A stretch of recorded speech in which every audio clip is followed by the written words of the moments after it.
The Russell Wilson experience, as you mentioned, seems to be going through some changes. When he got there, what was your overall impression of him? And after this particular season, and just kind of, I mean, people like dunking on Russell Wilson this year. How did that kind of change? Did your perception change of him? How did it go from the start to where we are right now? Well, I did a coaching internship in Seattle with Pete Carroll and Russell Wilson. This was the year after they lost the Super Bowl to the Patriots. Okay. So the Legion of Boom was kind of still in effect. Cam Chancellor was holding out at that point. But Earl Thomas, Richard Sherman, all those guys were there. Michael Bennett, Cliff Averill up front. So that defense was still mostly intact. Mm-hmm. And Russell Wilson was just kind of beginning to, feel himself and want to be the face of the franchise. And Pete Carroll was kind of stuck in both places. How do I pay, respects to this defense, but how do I elevate this guy who, is an up-and-coming player and one of the better quarterbacks in the league at that point?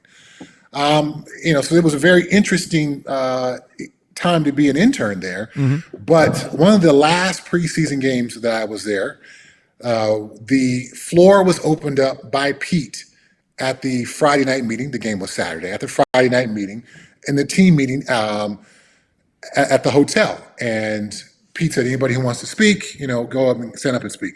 So Doug Baldwin got up and, talked about and gave a very Doug Baldwin, fire and brimstone kind of speech, as Doug is prone to do. A couple of the guys got up and spoke.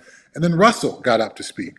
And I was sitting in the back where the defensive lineman was. That was the group where I was doing my internship. Mm-hmm. And there was a bunch of other defensive guys around there. So as soon as Russell Wilson got up to speak, almost to a man, that entire defense that we think of and we know of rolled their eyes and sat back and were like, oh my goodness, here's this dude again.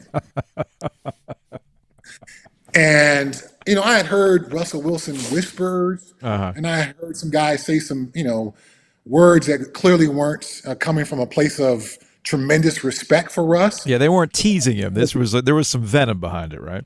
Yes, but this was the biggest public show of dislike and a lack of respect for us that I had seen. We are in a team meeting. Mm-hmm.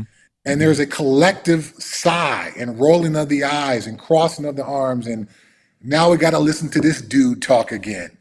And so from that point forward, I was there for about another week after that.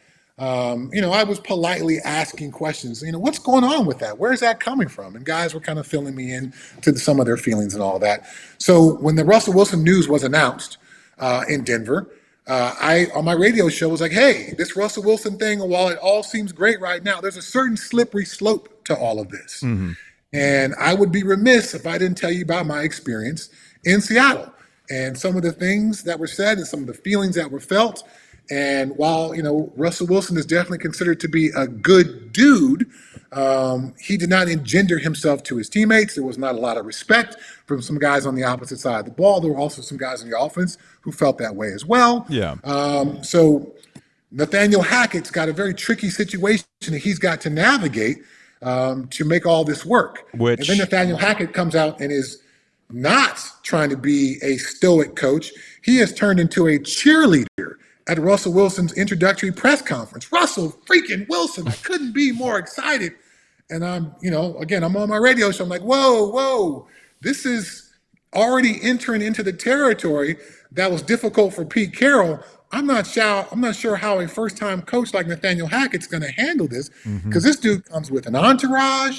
This dude comes with all these expectations. He issues out a 15-page dossier each week to the offensive play caller about plays that he wants to see called.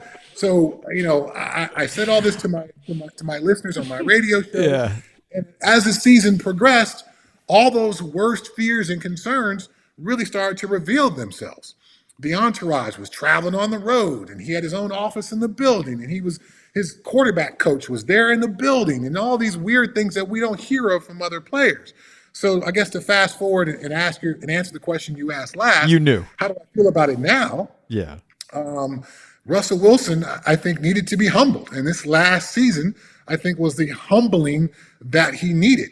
And a coach like Sean Payton, who's going to come in and recognize Russell Wilson's got some skin in the walls, but also recognize you got some privileges that were far outside of anything that I'm willing to offer, and you've got to rein yourself in. And if you can't, I will be the guy to do that. It's interesting you bring that up. And Chad Brown joining us, former Steeler, former NFL, does sports talk out in Denver. And we kind of got sidetracked in this conversation because I was curious with this year with Russell Wilson. You need to check out our podcast that we did about Russell Wilson. So Giglio, you would enjoy it. Giglio covered NC State when Russell Wilson was there. I was doing sports talk radio, as I am now, during that time. And you talk about the humbling part. Here's my curiosity, and I'm really intrigued by your answer here. I don't think the public humiliation of Russell Wilson can humble him. I think he's impervious to that kind of stuff. I really do think that's the case. But Sean Payton can. So that's how do you see that meshing? Is Sean Payton the guy with the respectability that can get Russell Wilson to actually play ball?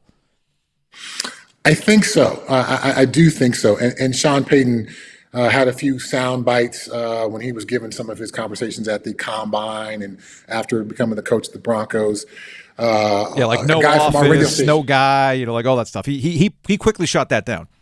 Right. So it was our guy from our radio station who asked that question. Mm-hmm. And Sean Payton, while he tried to act as if he hadn't heard that before, but then he also shot it down. I'm sure Sean Payton was aware of that. But he's trying to play it softly, but also let Russell Wilson know that that's not going to happen. So I think Sean Payton, to use a phrase I used a couple times, has enough skins on the wall to get Russell Wilson to essentially toe the line. And I'm not sure if that would have happened without the humbling of last season. Okay. Russell Wilson wasn't just a bottom half quarterback. He was one of the worst quarterbacks in the NFL.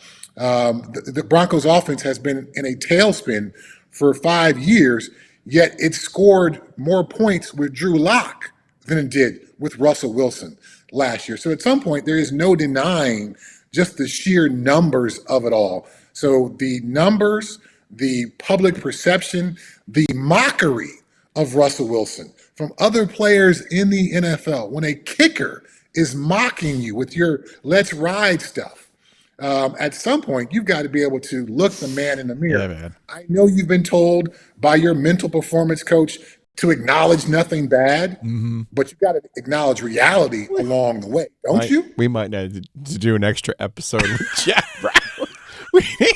Dennis, please send him a link to the podcast. Do an epilogue on our Russell Wilson podcast. Love it. Chad, all fascinating stuff. We appreciate your time, man. Hopefully we can talk to you in the future. Yeah, we didn't even get Good to the stuff, Panthers. guys. Thanks for having me on.